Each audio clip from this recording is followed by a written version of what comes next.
ఈరోజు అనగా 30వ తేదీ డిసెంబర్ నెల 2023 శనివారం.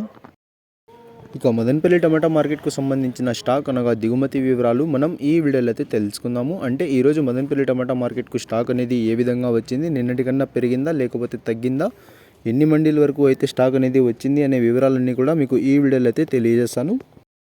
స్టాక్ ఇన్ఫర్మేషన్ తెలుసుకునే ముందు మన ఛానల్ ఇంకా ఎవరైనా సబ్స్క్రైబ్ చేసుకోకుండా చూస్తా అంటే ప్లీజ్ సబ్స్క్రైబ్ చేసుకోండి. మనకు మదనపల్లి టమాటా మార్కెట్లో అయితే దాదాపుగా 27 మండీల దగ్గర నుంచి 30 మండీల వరకు అయితే ఉన్నాయి. ఇంచుమించు అన్ని మండీలకు కూడా ఇప్పుడైతే స్టాక్ అనేది వస్తుంది. కేవలం 1-2 మండీలకు మాత్రమే రావడం లేదు. ఈరోజు దిగుమతి విషయానికి వస్తే మన దిగుమతి అయితే తగ్గిందనే చెప్పాలి. 1-2 మండీలకి సేమ్ నిన్న వచ్చినట్లుగానే వచ్చినా కూడా మిగతా అన్ని మండీలకి స్టాక్ అనేది తగ్గింది. కావున ఈరోజు దిగుమతి కూడా తగ్గింది. మొత్తం మీద ఇవాళ మార్కెట్లో అయితే దిగుమతి అనేది తక్కువగా వచ్చింది. నిన్నైతే యాక్షన్ అంతా పూర్తయిపోయే సమయానికి టాప్ అండ్ టాప్ ధర 600 రూపాయల వరకు అయితే వేశారు. మరి చూడాలి ఈరోజు ధరలు అనేవి ఏ విధంగా వెళ్తాయో. మనకు మదనపల్లి టమాటా మార్కెట్లో అయితే యాక్షన్ అనేది 8:30 8:40 ఆ మధ్యలో అయితే ప్రారంభమవుతుంది.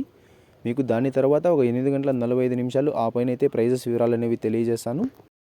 మరి వేచి చూడాలి ఈరోజు ధరలు అనేవి ఏ విధంగా వెళ్తాయో. నిన్నటి కన్నా పెరుగుతాయా లేకపోతే తగ్గుతాయా, లేకపోతే నిన్న వెళ్ళినట్లుగానే ఇవాళ కూడా అదే స్థాయిలో వెళ్తాయా అనేది. ఇదండి ఇవాళ మదనపల్లి టమాటా మార్కెట్కు సంబంధించిన దిగుమతి యొక్క వివరాలు. ఇన్ఫర్మేషన్ నచ్చినట్లయితే లైక్ చేయండి, షేర్ చేయండి. మన ఛానల్ని కొత్తగా చూస్తున్నట్లయితే ప్లీజ్ సబ్స్క్రైబ్ చేసుకోండి. Thanks for watching this video.